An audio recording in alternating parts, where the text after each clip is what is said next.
Jadi kita berkumpul untuk sebagai penggerak pemilih. Jadi problem pertama kita orang di penggerak pemilih itu seperti yang sekarang kita merasakan.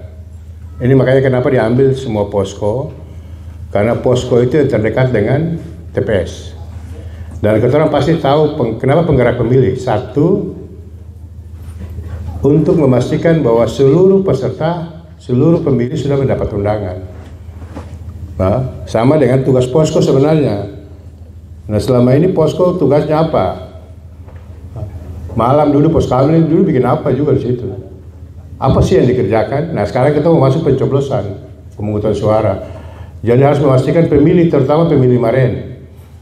Karena nanti secara spekulan kalau ada oknum penyelenggara yang bekerja sama, kalau orang tahu itu pemilih Maren, orang bisa kasih undangan. Itu satu ya.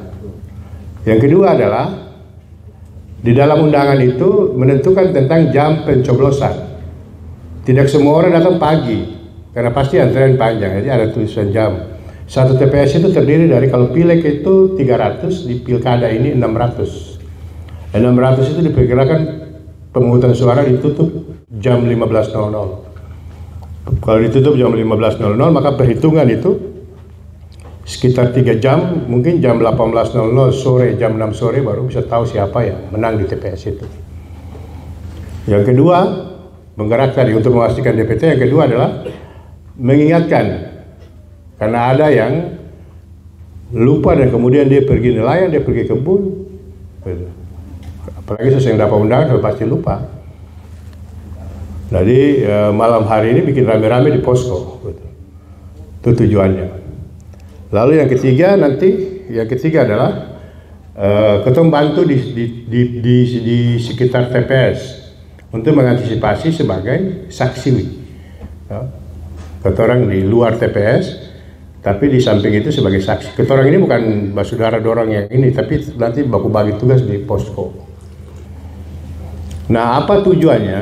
Tujuannya untuk mendapat data yang akurat tentang segala peristiwa tahapan penyelenggaraan pemilihan kepala daerah. Ada 3 tahap di situ. Pertama jam 7.30 sampai dengan 15.00 itu pemungutan. Lalu yang kedua perhitungan suara dari 15.00. Lalu yang ketiga nanti salinan dari C Plano ke BKWK, berita acara itu. Nah, ini penting untuk menjadi bukti otentik ketorang, dokumentasi. Karena nanti akan banyak kecurangan. Dalam pemilihan kepala daerah itu ada 2 hal yang terkait dengan penegakan hukum pemilu. Kalau engkau menang, engkau yang digugat. Kalau engkau kalah, engkau yang menggugat. Nah, sama-sama dua-dua membutuhkan data.